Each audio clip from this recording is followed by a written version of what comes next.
Do you want to create cool and inspiring events at AdAmerica? Easy.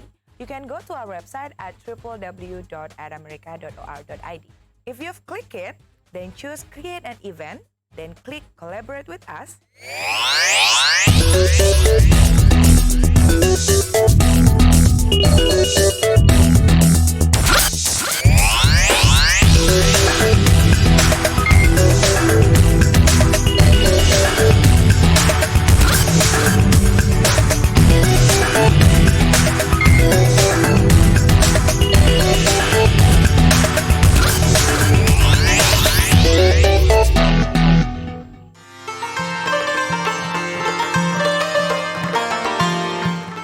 Pada Ramadan tahun ini, masyarakat di seluruh dunia, termasuk warga Amerika dan Indonesia, sedang bekerja, belajar dan beribadah dari rumah. Meskipun kita berjauhan secara fisik, semangat kita tetap bersama dalam menjadikan bulan suci Ramadan sebagai momen untuk refleksi diri dan peduli dengan sesama. Saya Heather Variava, Kuasa Usaha Ad Interim Kedubes AS, mengucapkan selamat menunaikan ibadah puasa.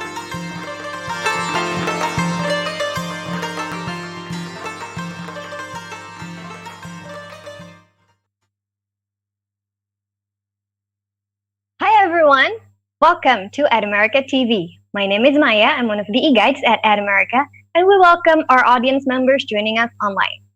We truly hope you are doing well and staying safe amidst this outbreak. Anyway, for those of you who are first-timers here, hi, welcome to AdAmerica TV for the first time. AdAmerica is the U.S. Embassy's American Center. Our mission is to provide a space for young generations of Indonesia to learn more about the United States. We have temporarily moved to a solely digital platform so you guys can enjoy our program from the comfort of your own home and help flatten the curve of COVID-19. Don't forget to leave your questions in the comment box below, and our panelists will answer them later in the seminar.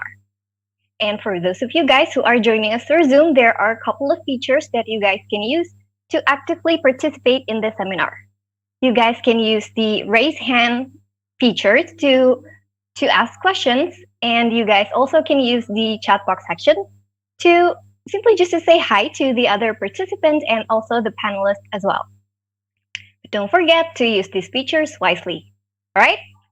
Cool. Now, today we are going to talk about travel photography workshop. But before we begin,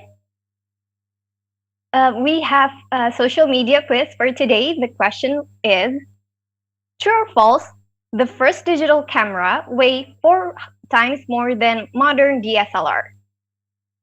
Get it? All right. I'll repeat to you one more time. True or false, the first digital camera weighed 4 times more than modern DSLR? You can participate in this quiz through our Facebook comment, and also stay tuned till the end of this program to find out who got the correct answer. All right, guys, before we begin, we have a poll. You can fill out the whole poll. All right, first question. Where did you hear about this event? AdAmerica social media, partner social media, AdAmerica website, or others?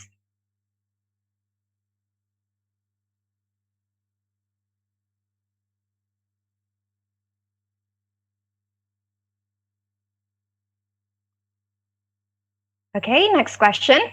Where are you watching from? Java, Sumatra, Kalimantan, Sulawesi, Papua, East Nusa Tenggara, West Nusa Tenggara, or Maluku? Number 3, what is your favorite platform to stream digital events?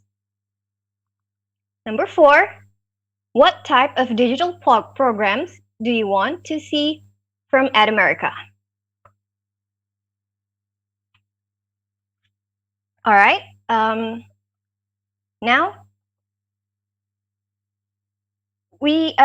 okay, sorry guys.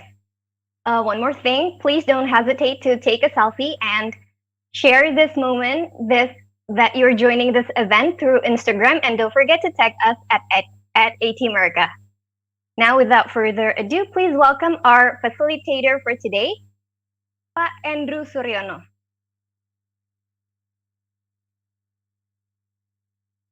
Hello. Hi, Maya. Hello, Pak Andrew. How are you doing today? Good, good. How are you? I'm great. Thank you. So what are you going to teach today, Great. Pak Andrew?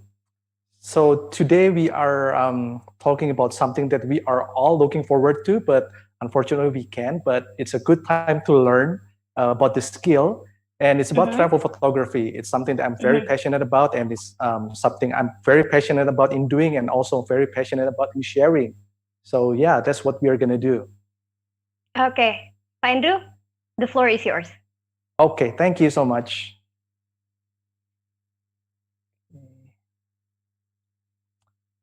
So, hi everyone. I hope everyone is staying safe at home during this pandemic. I know the topic is a bit, I don't know how to say it. It's kind of make you want to travel, but you can't. But don't worry about it. It's a good time to learn something new. And travel photography is something that I really enjoy doing, and I also really enjoy teaching. So hopefully by doing this workshop, I can inspire more people to learn more about our world, more about travel and about photography. So let me start sharing the screen and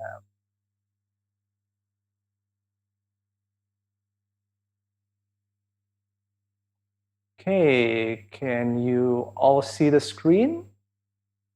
Yes? Maya, can you see the screen? Yeah, I can see your screen, Pak. Perfect. All right. Perfect. Okay, so today we're going to be talking about the ins and out of travel photography. And just to let you know, we have a 3-session workshops. This is the first session, which is we are on 6th of May. So today we're going to learn about the fundamentals of travel photography, how I choose location, what kind of shoot that I do, and then also how you can take good photos when you're traveling outside of the country, and also how you can do travel photography inside your own country and also your environment. So, and then the second session will be about gears. This is my favorite topic. So we're going to talk about gears, what I use, why I use them, when to use them, and also what recommended gears I recommend for beginners and professionals alike. So that's going to be on 13 May, which is next week. Don't forget to register. It's very easy link to follow. It's andrews.vip/@america2. And then the last session, the third session, will be on 20th May.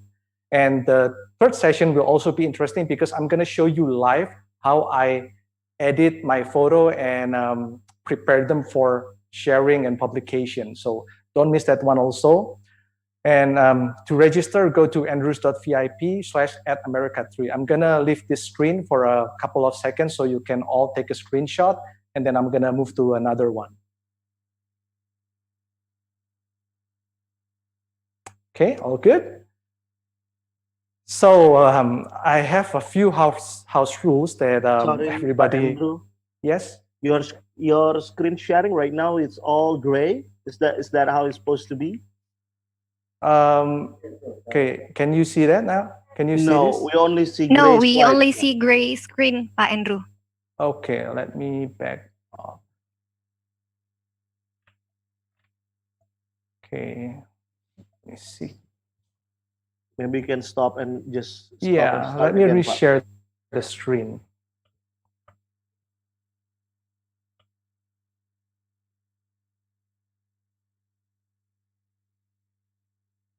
Let me reshare the screen.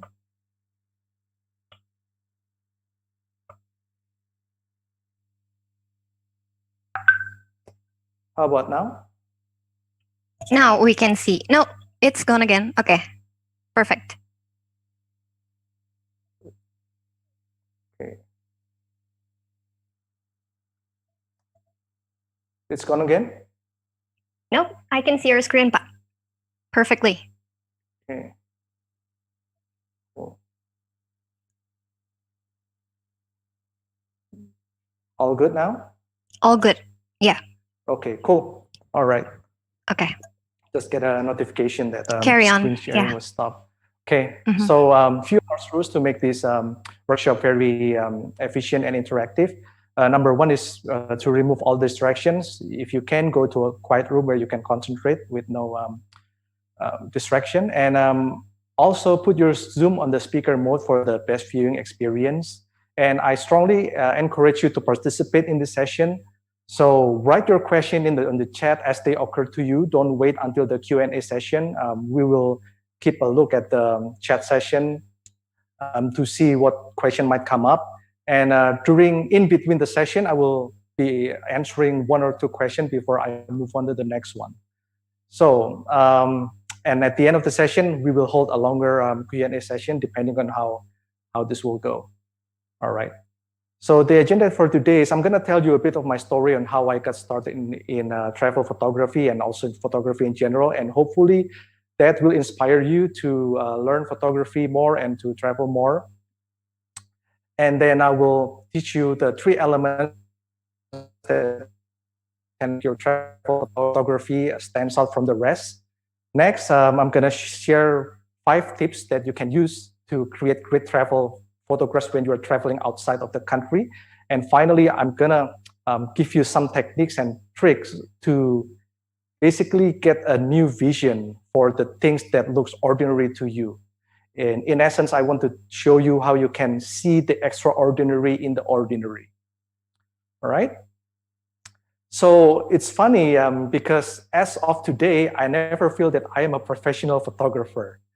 And that is because when I first started in photography, I start with no background in photography or art, as you have seen from the banner of this event.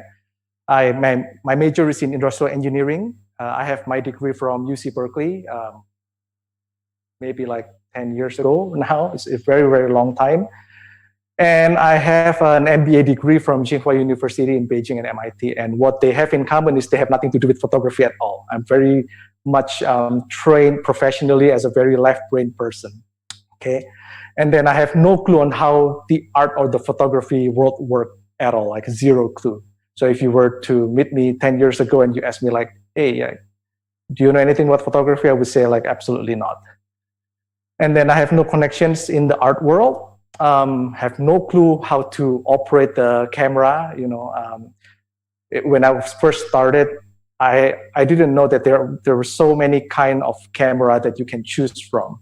So yeah, but it all started because I did an experiment. So when I was working in the US, I was working in a corporate setting for quite a while. And then at one point I was getting a little bored, you know, with the day-to-day routine and the monotonous life of the corporate life. So I decided to try something new. And this was back in 2008, and the e-commerce world is still like brand new, you know. At that point in time, when you upload something online and stranger buy your stuff, it's like magic. So I want to experience that myself, not because I need more money or what, but I want to experience the feeling of, you know, uploading something and then having a stranger just buy my stuff randomly. So yeah, I thought that was kind of cool. So when I did my research, you know, I was looking at the things that sells best online, and I was trying to come up with idea on what to sell. I noticed something like all the best-selling stuff has a very good-looking photo. So I thought, well, maybe if I want to upload a photo online and make people buy my stuff, then I have to learn how to create a good photo. And the photo that I wanted to create was something like this. So it's very simple. You know, it's just plain white background, and with the stuff that you want to sell is popping up in front of it. But what I didn't know is it's very hard to create this kind of photo. You know, if you ever try to create something like this might be what you're getting. So you have like the artificial light messing with the color of your stuff, and then you have shadows all over the place. Basically, it's just not pleasant. So to go from here to here, you have to learn quite a lot about photography. You have to learn about white balance, exposure, aperture, and all that stuff that I pretty much had to figure out on the go. So that's basically what I wanted to do with photography. I thought I'm gonna stop once I know how to do this. But then things get really fun for me. Like I know how to do that stuff, so let me bring my photography skill to another area that I'm, I have an interest in, like portraiture, landscapes, just day-to-day stuff, something other than the product photography. Because once you know the trick, the skills, and once you have the skills, then you can move into other areas and apply your photography knowledge there. So here are some of my early shots. This I took in Alaska on a cruise trip. And then this one was taken in Sierra Nevada in California. Got down and took this shot. And then this was at the Six Festival in Yuba City, California as well. And this is my niece was just playing around with her friend. Yes, did I hear something? Yes, Pak. Your slide Your doesn't- screen, yeah, your screen is frozen. But we cannot see your pictures. Okay, hold on. Let me Okay. fix that one more time.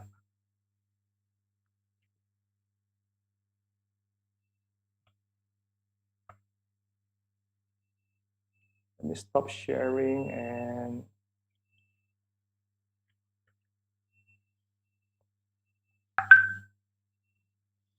okay, how about now? All right, now we can see your pictures.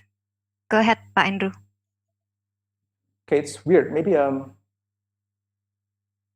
I think I'll just leave it here because when I go full screen, I think somehow it got messed up. So let me just let's do that. I hope it's working now.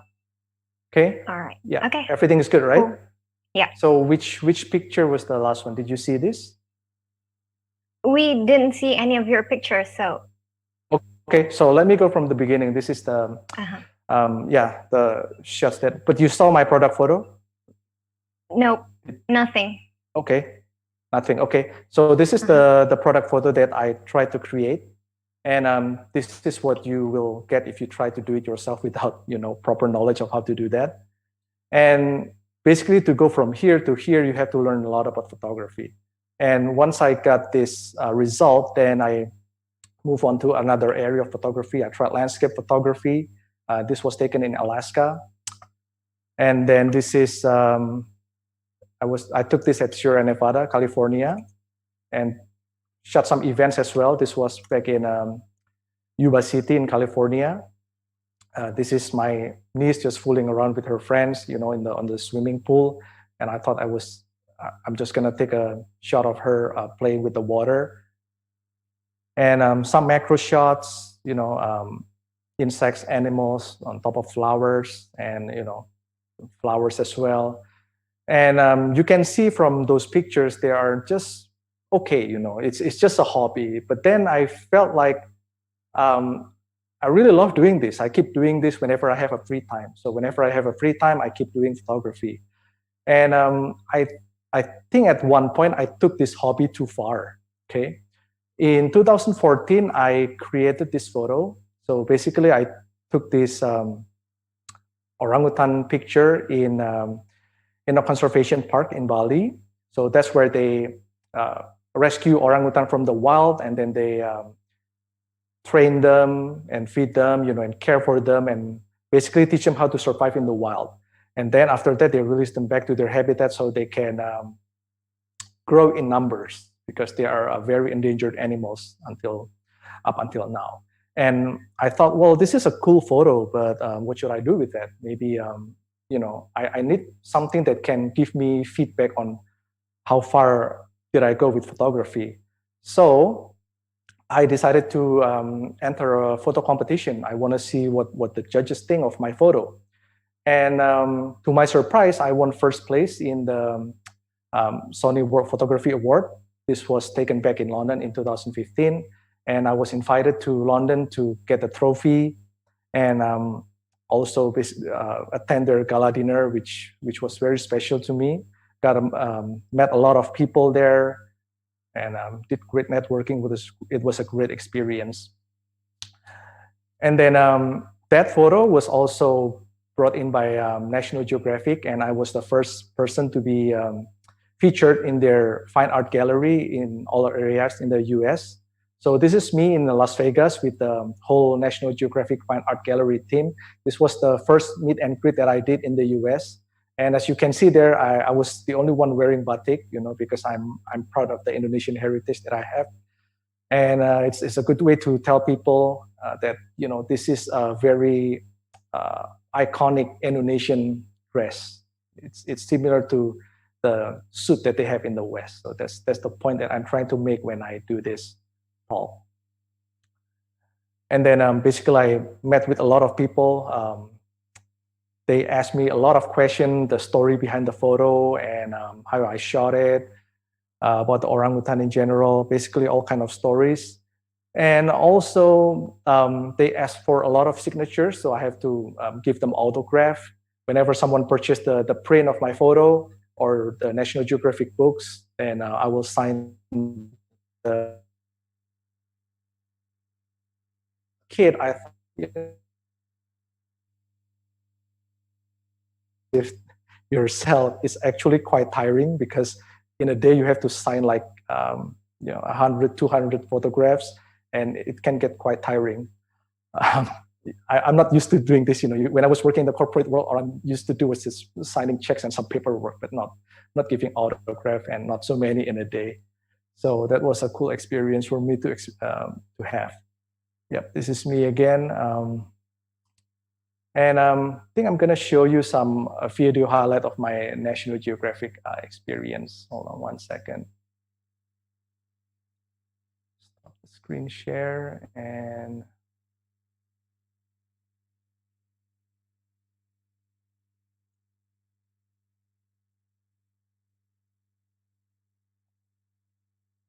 oops. Okay, 1 second.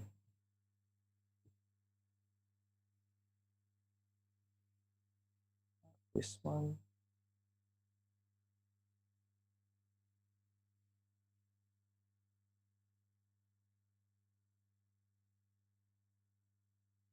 Okay.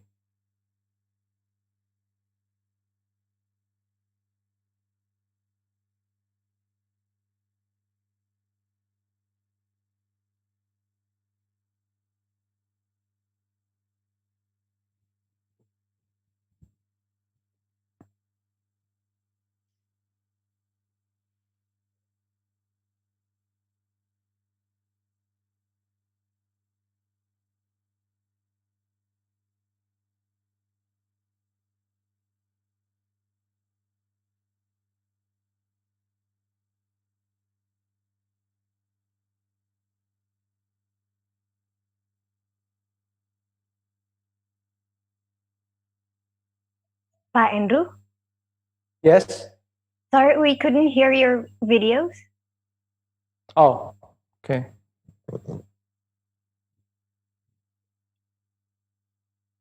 So you cannot hear the sound of the video? Yeah.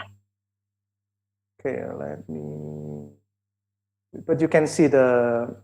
Yeah, we can see your video, but no sound. You can sound. see the video. Oh, okay. Hold on. It was working before when we tested. Try it one more hi, time. Pak Andrew. When you share screen, Yes. please don't forget to check the on the lower left the share screen box. There is the share the sound of the computer. Don't forget to check that. Okay, we'll do that. And then after that, you can share again and then play the video. Thank you. Hold on.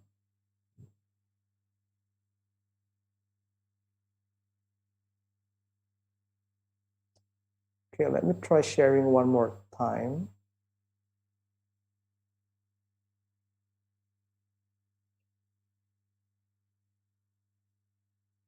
And share computer sound. Okay.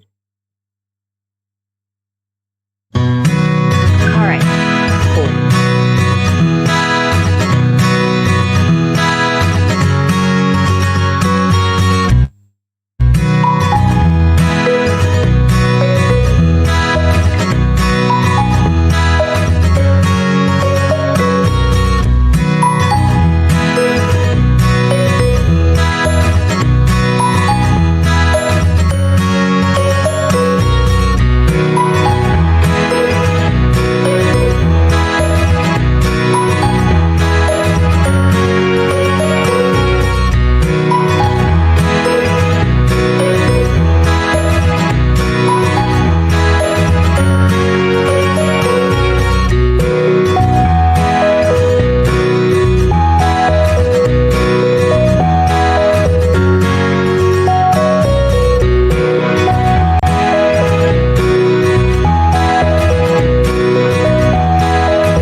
me share.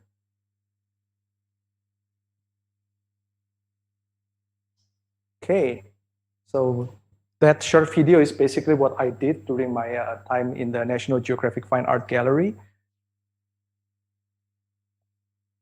And now we are back to our presentation. Can you all see the screen now? Just want to make sure it works. Yeah, we can see our screen, Pak. Okay, great. Okay. All right. Cool. And one of my other interests in photography is sharing my knowledge. This was taken in 2017. Basically, I have a friend who works at a local church here in Surabaya, and he organized this event to basically help me share my knowledge to as many people as possible. So this was attended by, I think, 250 people in one day, and I had an experience, great experience sharing my knowledge and also, working with so many students in one go.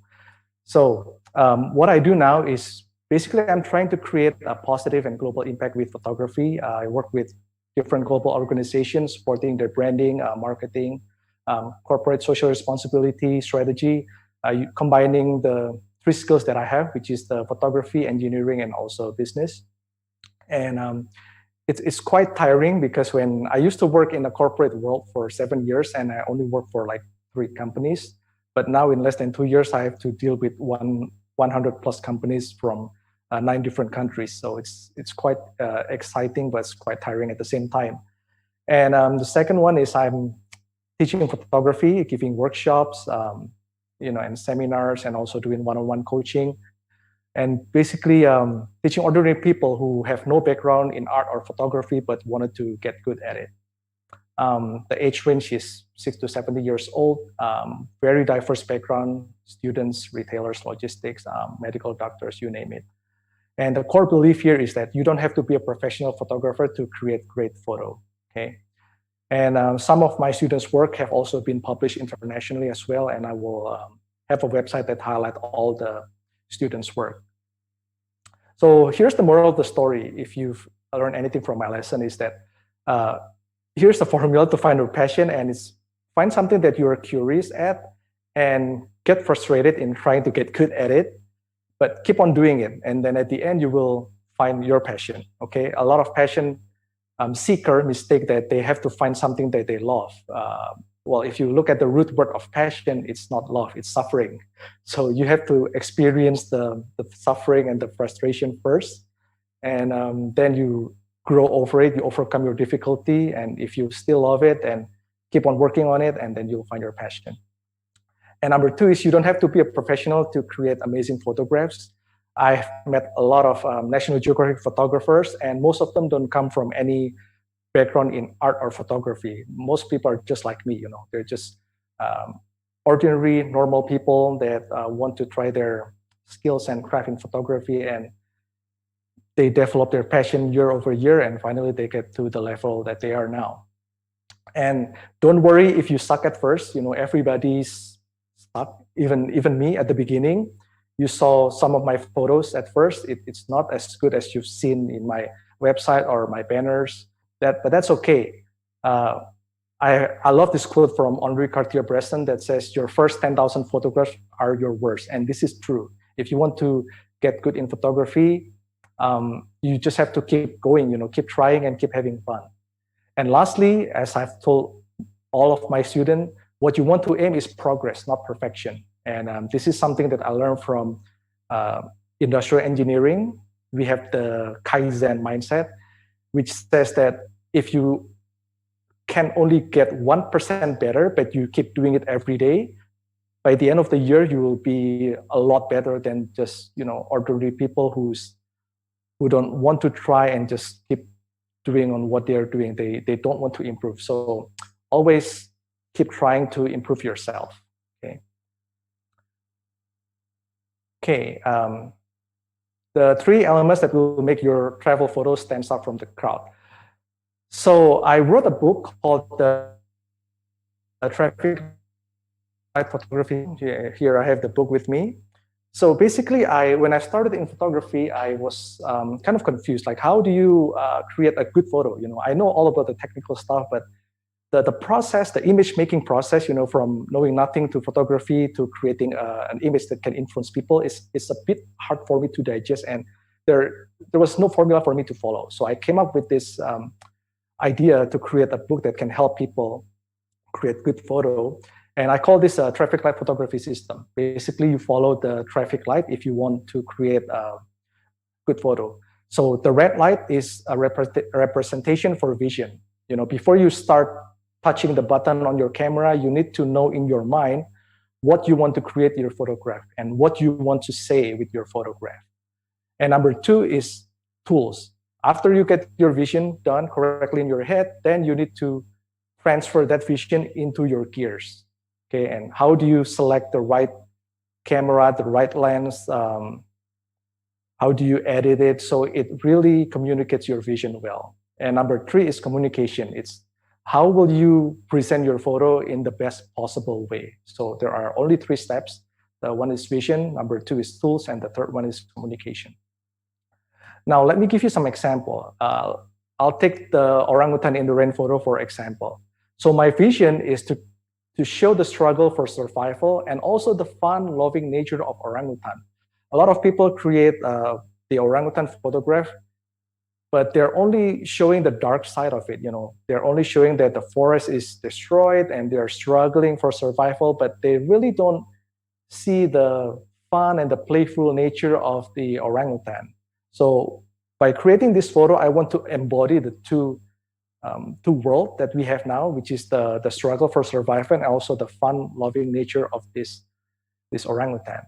And the tools that I use is telephoto lens, because I like to keep a distance where the subject is not influenced by my presence to get a candid moment.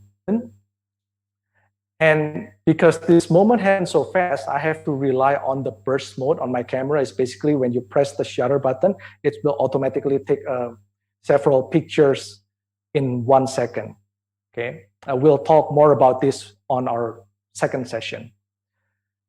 And I really edit this photo minimally. I don't like to over-edit my photo. I don't like to take away stuff and add stuff to my photo. So all my photo are, natural in a sense, because I love to show the photojournalistic nature of the photo.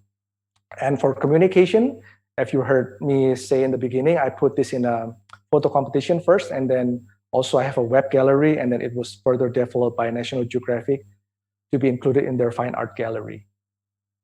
Second example is this one, which is the Niagara Falls at night.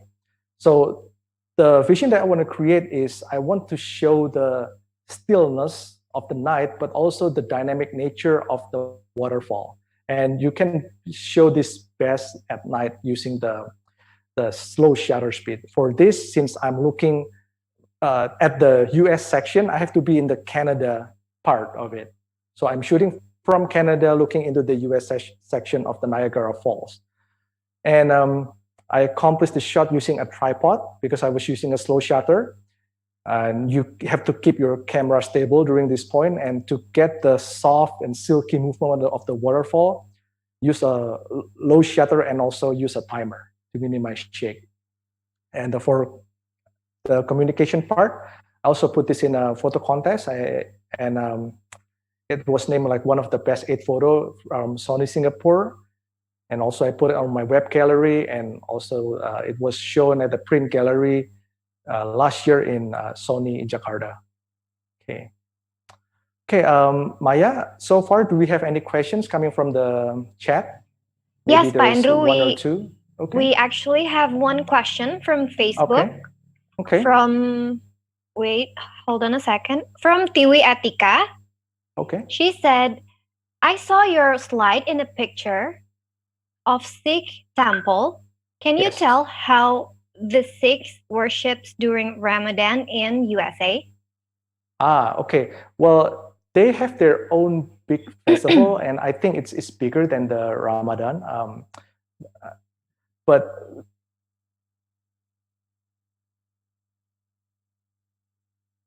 by this part, But it was a really big festival, and when during the festival they do all kind of stuff. They do like sword fighting. They have like a lot of different cuisine, and they have like this giant, I don't know how you say it, like a giant cart that they move around from from people to people. So they do all kind of crazy things. But I'm not sure what they do at Ramadan, but that's what I saw during the Sikh festival. It's not Ramadan.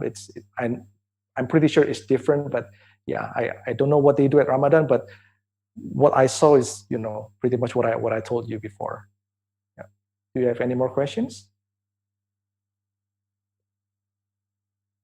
Question from our chat box from Reza Hasibuan. You showed us two pictures, orangutan and Niagara Falls. Which one did you take first?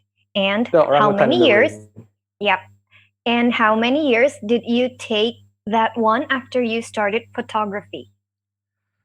Okay, so I started photography around 2008 or 9-ish. Okay, that was the time frame. And then I shot the orangutan photo in 2014. So if you do the math, it's around like 5 or 6 years.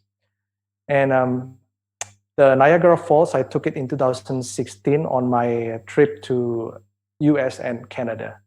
So just to give you a rough time frame. But you must know that in 2008, I was working in a corporate setting, and I didn't do photography full time until, let's say, 2017. I always develop, when I have a free time. So it's not my time is not fully dedicated to photography, unlike now. So hope that answers his question. Okay, Pak Andrew, so far that's the only questions we have. So you may continue your presentation. So we can move on. All right. So what can you do to create great photo when you travel outside of your country? Okay, here I'm gonna give you a few guidelines. First, when in Rome, do what the Romans do, which means you need to learn and respect the other country's culture. And remember, respect is a two-way street. You don't get one if you don't give one. Good. That's the first thing that I always do when I travel to a new country that I don't know about. So I learn as much as possible about their culture. And I try to find a way to respect them, when I travel.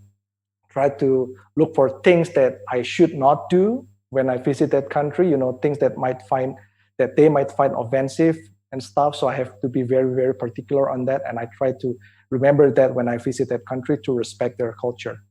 And also put safety first. Never ever put yourself or the safety of others at risk just to get a good photo. It's not worth it. We have seen so many news about the death selfie, which is people just doing crazy stuff to just get one selfie, which is, for me, it's very silly. It's not in the nature of good photography at all. And then lastly, do your research. It's always good to know as much as possible about the place before you travel to that country. So you don't want to land in a place and you pretty much find yourself not knowing anything about the country and pretty much get confused. So yeah, learn as much as possible. We have Google now. You can Google a lot of information about the place, what's special there, when is the best time to shoot. You can see the lighting condition and the lighting style of a place from other people's picture. And then you can also use that to plan on what you want to bring on your trip. Because one thing that I try to avoid when traveling is carrying too many gears, because you don't want travel to be a burden. You want travel to be fun, right? You want to enjoy your travel. So you want to have the equipment that you need with you, but you don't want to over carry stuff. So that's a few guidelines that you need to pay attention to when you travel to a new country. So I'm going to give you 5 tips to make your traveling photos look awesome. And the first one is get up early in the morning. Okay, I know some of you might say, well, I'm not a morning person. Why should I do that, etc. Well, there are quite a few reasons. The first reason is the lighting, because we as photographers have a saying, if you can skip 2 meals in a day, you skip breakfast and dinner, because those 2 times are best, in a day. So morning light is also called the golden hour light. You can have a very soft golden light, and this is a sunrise that I shot in Santa Cruz, California. And you can see in the foreground there are people, basically just getting started with their day, walking their dog. So it's a very cool and relaxing ambience. It gives you like a motivation to start your day. And getting up early in the morning also means that you will see less people. I shot this at Fushimi Inari in Kyoto, Japan. If you've seen other people's photo, this place is always crowded with people at any time during the day. But when you get up early, say like at 5 in the morning, and then you go there, you will barely see anyone, and you can have this place all for yourself. And this is a composition that I like to show that the path that you take is very long and very, it's very Japanese looking. And it's great because I don't have to do anything in Photoshop to get rid of all the people there. It's just me and this place. So that's one of the advantage of getting up early. And then you can also try different angle from the shot. You have all the time, right? So you can do several shots from different angle. And this one I shot when there was one person walking towards me, and I used my slow shutter speed to get the motion blur to pretty much I want to get a movement in this kind of static picture, and that's how I did it. And or you can stay up late. Okay, I remember I told you the meal to skip is breakfast and dinner, or you can, if you're not a morning person, you can stay up late, right? So this is me traveling to Mono Lake. One of my photography teacher told me that, hey, once in a while you should visit Mono Lake because the place is just amazing. The tufa or the rock formation there is like unlike you ever see in many places on Earth. And when I got there, I agree, but the light was not so good, and the place looks kind of bland. And pretty much I spent the first few hours just playing around and took a photo of myself with the background.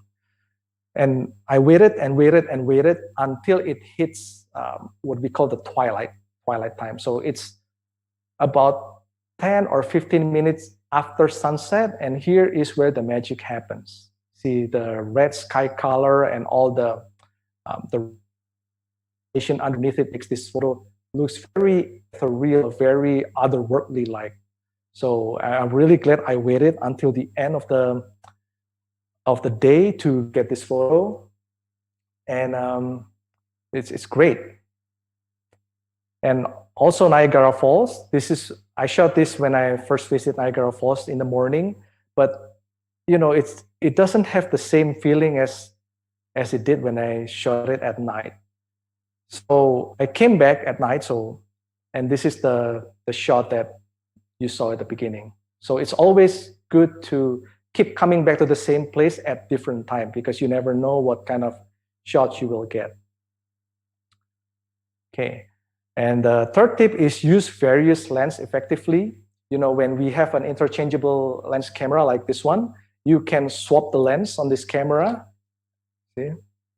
And basically what it allows you to do is you can get different perspective, and your photo will look different when you do that. So here is a shot that I used that I did inside a cathedral in Montreal because there were so many people. I couldn't get a clean shot, right? And in cathedral, you can get up early in the morning because they only open at a certain time. And when they're open, people are always, there. So there will always be people inside the cathedral. So what did I do? I used my wide angle lens. I get really close to the altar. And then I managed to get the shot, of the altar and the surroundings without all the people on the foreground. Next, use a telephoto lens if you are shooting a subject that you can't really get close to. For example, like this lion. You don't want to shoot this with your cell phone, of course. Okay, and then you have to use a telephoto lens. Telephoto lens allows you to compress your subject and see it up close. Telephoto lens look like this one, the white lens that I have on my hand. So basically, it allows you to maintain a distance from you can get really up look on your. And I also shot the orangutan in the rain using a telephoto lens. Or you can get really, really up close with your subject. And for this one, I use a macro lens. I really wanted to make the flowers color pop in this one, and I want to get as many details as possible in this shot. And fourth tip is go beyond the typical shots and explore further, okay? So I usually go to Yosemite to practice photography whenever I go to the US, and the typical shot that you might see from Yosemite is the one like this. This was taken at tunnel view, and I think almost everyone who visit Yosemite Valley have taken this kind of shot. But I wanted to explore this place further, and so I did a little bit of walk around, and then I find this little sanctuary, like a little tiny waterfall. It's called the Brightsville waterfall around the area. So I basically just drive around, explore the place, and see what I can get for my next shot. And then this one is one photo that I really like from Yosemite because it shows both the depth and dimension of this place. You have like all the green grass surrounding you, but you also have the tall rocks, and you have one or two waterfall that really adds to the drama of this photo.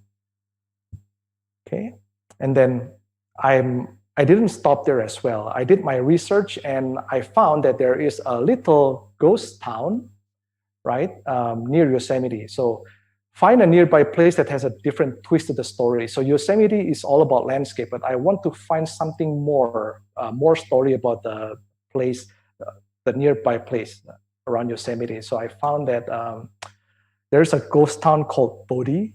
This is the town that I was talking about. It's basically an abandoned city. So they used to be like San Francisco back in the gold rush day. So everybody who came here, they mined gold. There was a lot of gold to be mined around this place. But then all of a sudden, the crime rates went up. There was like people dying every day, and everyone thought that this place was cursed. So people basically just escape from this place, leaving everything at their home, leaving everything at their home. Nobody wants to go back, and this place was abandoned for many, many years. And the state of California took over this place and turned it into like a state park. And what they did is they preserve everything. So they just leave everything as is. They don't try to renovate, or they don't try to model. So it's like living ghost town, as you can see from this picture. It's pretty great. And yeah, this is me walking around the place. You can see like old car. I think it says 1927 on the car there, and then also the old gas station. The old pump. It looks like a lamp to me, but it's actually a gas station. And this is some of the houses that you can look around. It's pretty creepy, I know. And the cool thing is you can peer through the glass and see like everything inside it's like it's a time travel back to the early 90s. That's what I felt when I shot around this place. And this is the school that they used to have around that area. You see the chalkboard, the teacher's desk, and the student's desk. It's very, very eerie, and it's very 1920s. And this is the kitchen. That's how they prepare food. The cupboard, everything was just preserved in their natural state. And the living room. So you really get to see how people in this time live, and you basically just use your own imagination of how people actually live around that time using this picture. So it's one interesting part of photography, that you can use photography to travel back in time and basically run your imagination of how they live around that time. Also, I think this is the bar. Yeah, it doesn't look anything like the bar that we have now. The pool table that they have inside a restaurant. And yeah, that's pretty much the shots that I took around this place. So do we have other questions from the chat box, Maya, before I move on to our last session? Yes, Pak. We actually have several questions. Okay. The first question was from Nohandika. He asked, Pak Andrew, Is it true that orangutan in the rain photo out of focus or slightly shakes? In the what photo? I'm sorry. In the orangutan in the rain, Uh-huh. is it slightly shakes or just out of Okay. focus? Oh, maybe there is it's your screen, but when you print it, it's not out of focus, it's sharply in focus. And if you're talking about the raindrop, it's slightly out of focus because the raindrop is in front of the orangutan, and I use f2.8 aperture, which makes a certain part of the image sharp, which is the face of the orangutan. But they make the object that's far away in front of it and behind it more out of focus. That's a technique that I will discuss on the second session. Okay. Next question is from Damar Parchoyo.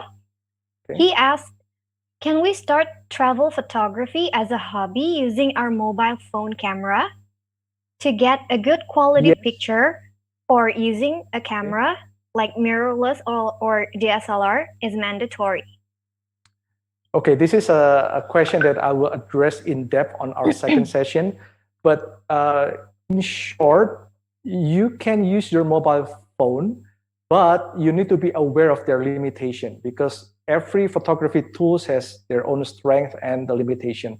One of the strengths of the mobile phone is you always have it with you, but the limitation is they are slow to use. They're not as responsive as the mirrorless camera or a DSLR camera, and also they tend to have poor quality, especially in low light. But I will discuss this in more detail on our second session. We will talk a lot about the photography gears, and I will definitely address that question in depth. All right, Pak Endo, one more question from Okay. AS. When you traveled to these places, did you go by yourself or in group accompanying or assisting you with your equipment? Mostly by myself. Sometimes one time I went with corporate, but I always find time to sneak out of the group and do photography on my own. Because I think you don't want to be bothered with all the distraction when you're taking photo, right? So it's either very early in the morning before the group wakes up, or very late at night when they're all sleeping. So that's the best time that I can recommend you if you're traveling with a group. Basically, try to find time where you can be alone and then do photography. Okay, I think that's it. You All can right, carry cool. on with your presentation. All right, and now we have the last session. Yeah, traveling and exploring another country is always fun, but remember, when you travel to another country, they always want to know more about your country. So let's not forget that, and let's do travel photography inside our country as well, so that when we go outside our country, we can tell the people outside the country what our country looks like and the story inside our country. So here are some tips that I'm going to share with you about how to shoot your own hometown or your country. First, you might object that, well, but Andrew, there's nothing to see here. That's the most common comment that I get from photographers when I told them to shoot around their home area or their home country. Well, you have to remember what's not interesting to you might be very interesting for other people, especially people outside your country. So what you need to do is develop a new set of eyes and have a new way of seeing your own country. And to do that, I have some exercises that you can do. Number one is to shoot landscapes during golden hour, utilizing the first tips that I share with you when you travel to other country. So it's either early morning or late evening. And second one is to shoot festivals. Festivals doesn't happen very often, and by going to a festival, you can get a fresh perspective of your own city or even your own neighborhood. Okay, and practice shooting in ordinary place to get good light and good composition. Before this pandemic, I think most of my students know that I always practice photography once a week, usually on a Saturday morning. Just go out on the market and do street photography because I want to train my content the way I see light, and that has been very, very helpful for my travel photography as well. Okay, so this is an example of a photo taken during the golden hour. I shot this in Bali at Tanah Lot, right? I want to emphasize the rocks that's on the Tanah Lot, and also the sky. And this festival, this was also featured in the Juanda International Airport for quite a while. I shot this mass festival in Surabaya. When I told people this was taken in Surabaya, they thought like, well, we're in Surabaya, right? But this is actually a mass festival that occurs once a year. They attracted around like 500 to 600 mass from all over the area, and then they will close one of the major road in Surabaya, and they will just do the dancing and singing, and they're very open to photographers as well. So you can just shoot this festival to your heart's content and get, you know, great shots like this one. And, you know, I want to share one place, one ordinary place that most people in Surabaya think that has brought me a visit from a child company of the United Nations, and it's in Pabian Market. So I shot this in the local market in Surabaya. It's called Pasar Pabian Market. And when people go to this place, their first comment is it's very hot, it's very humid, it's smelly, like all kind of negative words and the association associated with this place. But I always find this place very interesting because this place is full of energy. You know, you have the interaction between the seller and the buyer. People try to squeeze through their ways through walking past other people, and a lot of stuff. Basically, there are a lot of things going on this place. So this is where I usually go to practice my street photography. And after I shot a couple of pictures, then I was contacted by GAIN, which is a child company of the United Nations, and they basically work on solving the world's malnutrition. And they have a project in Surabaya, and they wanted me to be their photographer. So they basically wanted me to create a picture of, you know, children loving the local food, and they will use this as their global campaign to fight malnutrition. So I agreed to their request, and basically I took their representation to the smelly, the hot, the humid local market, and they really, really enjoyed it. And this is some of the photo that I took with GAIN, and this is me taking over the GAIN representative from Switzerland, from Geneva, Switzerland. Basically, she is also into photography as well, and here I'm teaching her how to get a good shot inside a very crowded market in Surabaya. Basically, she has never experienced a place like this before since she lived in Switzerland, and she just had a blast when she visited Surabaya. Okay, and here's a fun assignment for you to try. So you can start observing the ordinary thing or activities or places around your home. I know you can't go out from your home yet, but just look around you, you know. It could range from anything from plants, you know, unique plants from Indonesia maybe, or your neighborhoods. What's unique about your neighborhoods that's different from any neighborhoods around your city, traditional activity, and so many more. So start paying attention to details. And then try to photograph them in the most compelling light or composition, and try to find different angles. Don't use the same angle for the shot. Maybe you have to shoot it from up high, or you can shoot it from down low. Basically, find something that works for you. And practice telling the story as you would to a friend from a different country. So that will really train your photographic mind. Now, once you're done, if you want, you can upload them to Instagram and then tag my name, which is @Suryono, so I can take a look and give comments on your photo. Okay, so what we've learned so far in this session is that finding your passion starts with curiosity, and then frustration, and then love. And aim for progress, not perfection. And the formula for a great photograph is your vision, how you use the tools, and how you communicate your photo. country you're traveling to. Develop a new way of seeing in your home country, and don't underestimate the power of ordinary hometown scene. Okay, and want to give few words about the next sessions that we're going to have. So the second session, the next session, which is going to be next week, we're going to talk about gears. So basically, the one that I have here, I'm going to talk a lot more about them and more in depth. I'm going to talk about camera, lenses, the accessories that you will need, tripod, memory card, all kind of stuff. So it's going to be on Wednesday, 13 May. Wednesday, 13 May from 3 to 4 p.m. Yeah, we have different times, so take a note of that, 3 to 4 p.m. And the registration link is right there. I'll leave this screen for a few seconds so you can take a snapshot of the screen if you'd like to. And then on the third session, we're going to learn about photo editing. So we'll see me live on how I edit and develop my photo,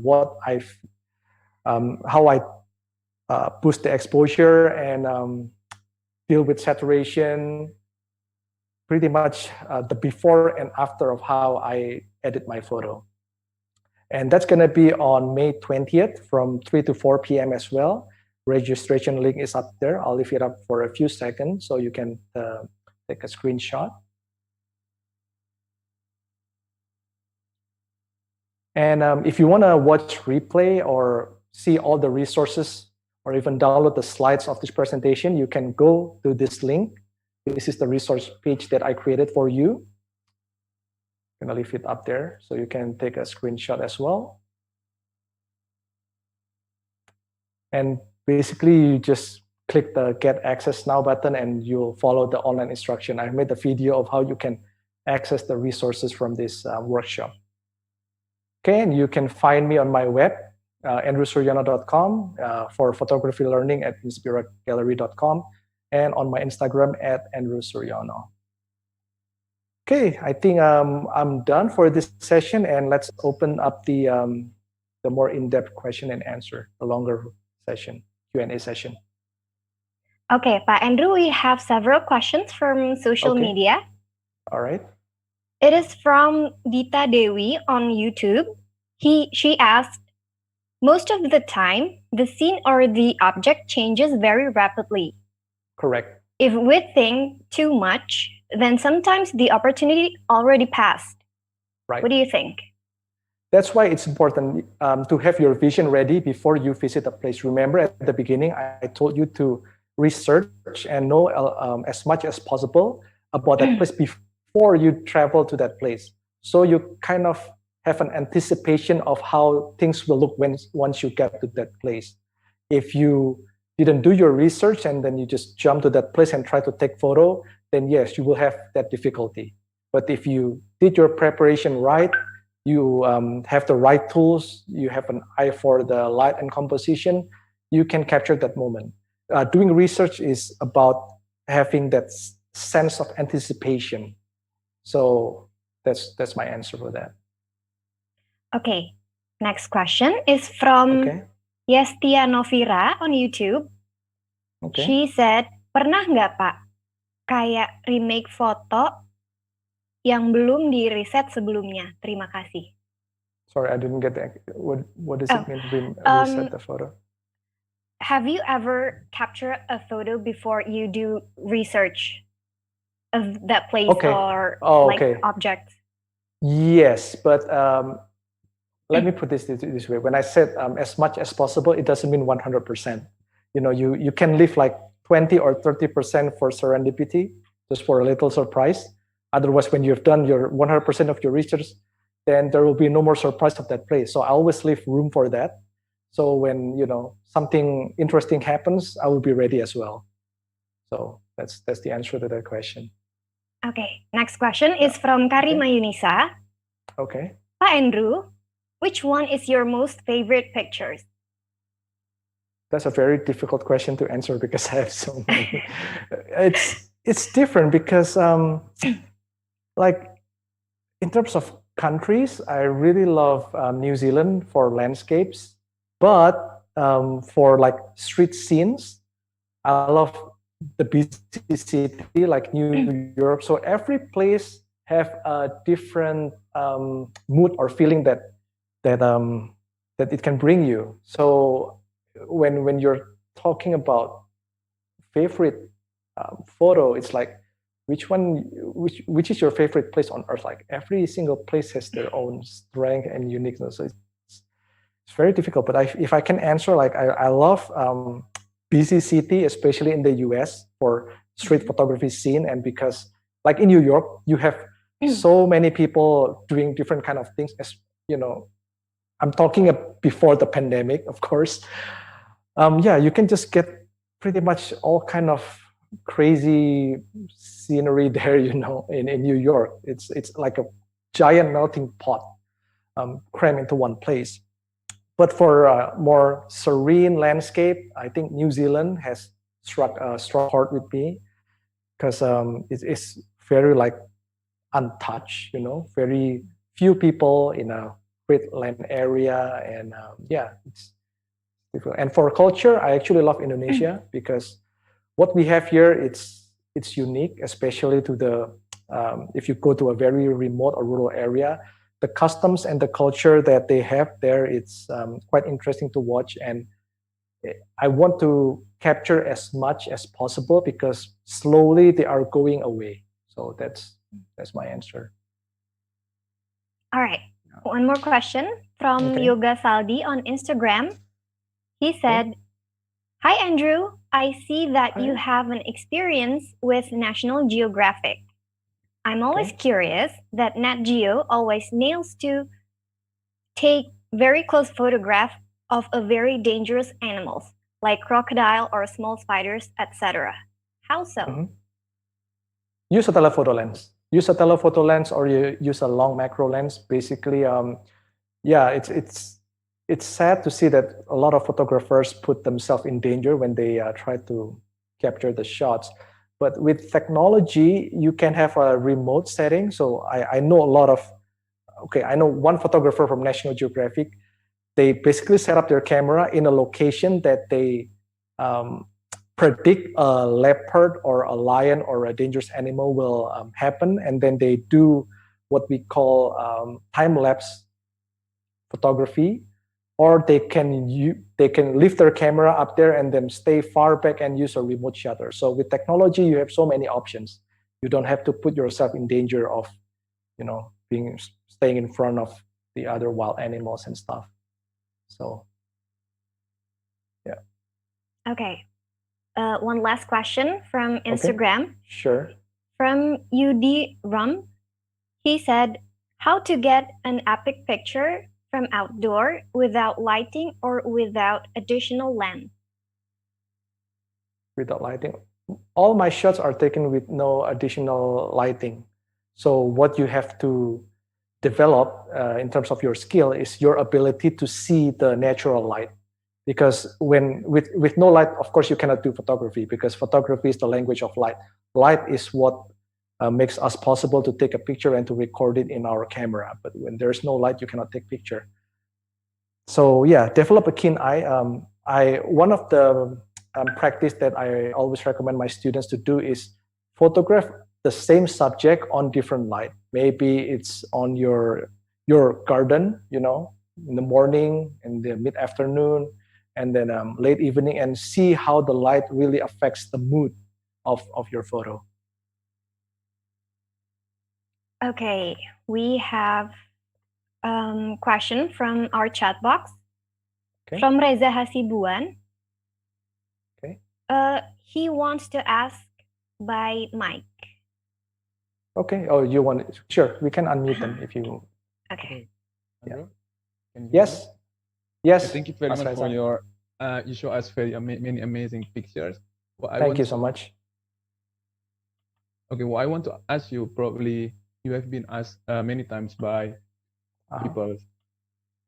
You told me the time frames. You started from 2009, and then you took your very first amazing picture with the orangutans like 4 or 5 letters after. And then it means you have done a lot of things there. I mean, you have traveled to many places. Probably you have explored many places. What I want to ask you is, I just graduated my PhD and becoming a travel photography is one of my dreams. So I want to like save to become a travel photography. But now the thing is, what makes me in a doubt is how can you afford? How could you afford of getting to those places? Because traveling from one places to another places is not cheap, right? And then that's why I kept my corporate job. You know, I told you I was working in a corporate, right? And then if you want to know how you can start a photography hobby, it's you get a job and then do photography on the side. And having when I was working in the US, and I was single as well, right? So, you know, I have all the income to myself. I don't have to split it with the family. I don't have kids to take care of. So pretty much, I recommend people who want to get started in photography is to get another job first, in the corporate job, and then use the income that you have to learn about photography and travel to different places. So that's how I started, plain and simple. No tricks around that. One more last question. What do you think is the most important? Is it the moments? Is it the composure of the composition? Or the composition of the photo, or the third one is a lot of people get confused about what is the best or the most important thing of photography. You need to look at the photograph like an orchestra. So different elements will sing together and give like a global meaning to your photo.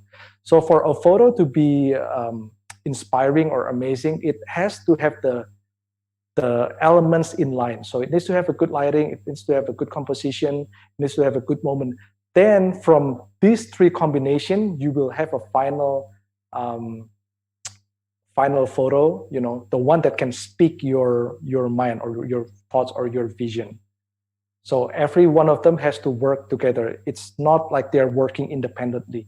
You have to combine them in a way that works for the photo that you're trying to communicate. All right, answer the question. You're welcome. Very much. Thank you.